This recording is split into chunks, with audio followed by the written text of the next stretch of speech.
it's just an absolute delight to be here and to see so many young kids excitedly after 2 days. I'm amazed that you kids have so much energy after 2 days of doing experiments and chatting with people, and you're an inspiration. So as Projita said, I represent the Raman Research Institute Trust, and that was basically an organization that we are the custodians of Raman's legacy. And so what I see in front of me is a sea of little possible Ramans. And so I'm really delighted to be here with all of you, and congratulations to all of you for being the finalists here. I hand over to Raman. So, again, as Jyotna said, it's a great pleasure to be here. So, I didn't realize that I had to do a speech. I'm not very good at that. But I am here in my capacity as the president of the Indian Academy of Sciences, which was also founded by C.V. Raman. And so, we have a direct connection with the Raman Trust, and wonderful to see all of you. And just to say that in this age of AI, right, where everything you can find out by looking at your cell phone, it's important to consider what the purpose of education is, and what do we need to take from all our years in school and college and so on and so forth. And of course, I don't have any answers, but certainly one of the things that will always be important is the ability to think clearly and to solve real-world problems. And this is what all of you have been doing here. First of all, to get here, and then being here these past 7 days. So once again, it's a pleasure, and all the very best to you all. And I don't want to stand between you and the prize announcements. So thank you.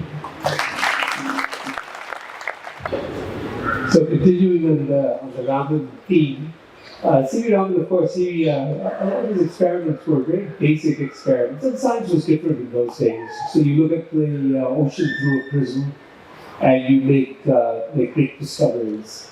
Now, science is a little more difficult. It requires a lot more persistence and a lot more effort. But nevertheless, this is a good start, and what I think is important about this event in particular is that not so much the prizes. The prizes, you have to give a prize or fun, but it's really the efforts that all the students have put into their projects. And what I would encourage the students to do is to go ahead and take your projects back home and try to figure out how to get them to work perfectly. And some of them they still here, they didn't work, but whatever. Just go home and figure out how they work. Because I think that's a great thing to do, and I'm glad to see so many students come back year after year to do the same thing.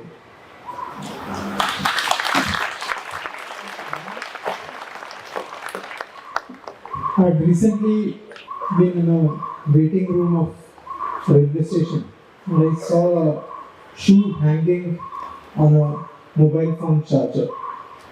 And I started wondering, is this person trying to dry his or her shoes? Then I saw a mobile phone inside the part of the shoe, the hole.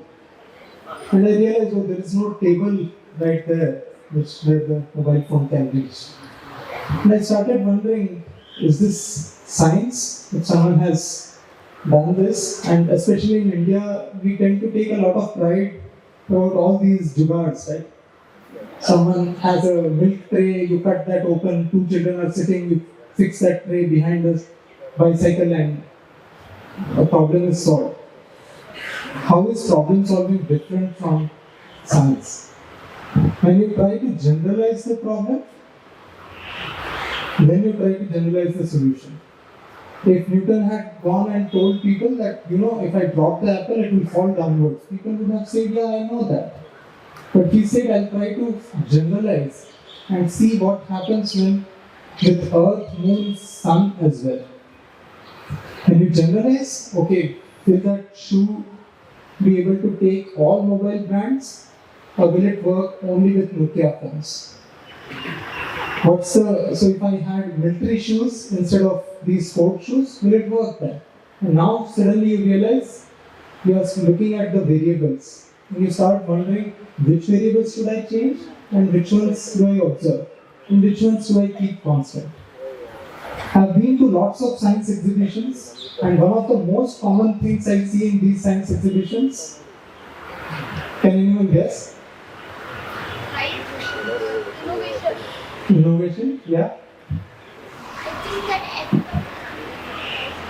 RYSI, that all, I'm sure. Thanks for reminding. I'll hurry. Okay. Most places, I see sensors, smart cities, and it pains me that the theme is green city, and there are lots of thermal models, plastic trees, and a 9-volt battery which will power a so-called windmill. That's not science. And I'm amazed how Raman Awards has raised the bar for consistently for these many years through a contest, a silent message going across. And I can see it very clearly year after year, the quality of submissions which are coming in. And trust me, when I was sitting as the judge, the electroplating problem, it was a very complex problem because there were multiple variables. So those of you who may not win the prize, please pay attention if you can to the fact that the process itself was amazing. And through this, very silently, as some of us are coming together, the scientific literacy levels of our society are going up. So big thanks to RRI Trust for giving this space, and a big thanks to ISPF for sustaining this for these many years. And of course, while it's a free contest, you all are also putting efforts, time and money from your side to come year after year at this place.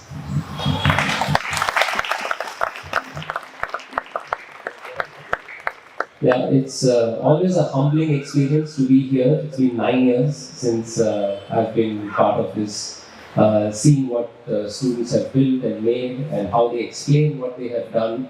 And really seeing their enthusiasm is unbelievable. I think everyone has talked about that, so I'll try and not repeat.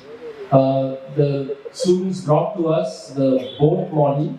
At first, when I was looking through it over the last few days, I thought it's such a simple thing. I mean, we all build boats, paper boats, this, that, and they all float and whatnot. But this ended up being an extremely complex task. And what was, I think, really amazing is that I learned a lot from these 8 and 9-year-old students about how a boat actually works. So I think in that sense, it's also very humbling. Science is one of those things that you feel like you know everything after a certain stage, but even the simplest of things actually are really, really complex. And the way the students rose to the occasion today was absolutely unbelievable. In true Jiddu Krishnamurti style, I don't think there is a winner and a loser. Everyone did absolutely unbelievably well. So I would urge, there'll be some students who will come here and receive something called a prize, but that is just something that is material and, shouldn't mean a whole lot, because the others who actually came here and did this amazing work, they are equally, they are equally deserving of some kind of accolade. So, I don't know if my words can replace the prize that some of the kids will get. But I also want to congratulate the parents for creating an atmosphere at home where the kids can actually explore, work with their hands. And I really hope this is just, this should just be a beginning. I'm hoping that as these kids grow to be, 10, 15, 20, 25, 30, 40, 50-year-olds, they will continue playing in the mud, looking at sticks, collecting stones, trying to build something. And I really think this is how one of the students here said innovation. This is really how innovation begins and sustains. So it's been a really nice experience, and I want to congratulate everybody here, parents, students, and the organizers, obviously. Thanks.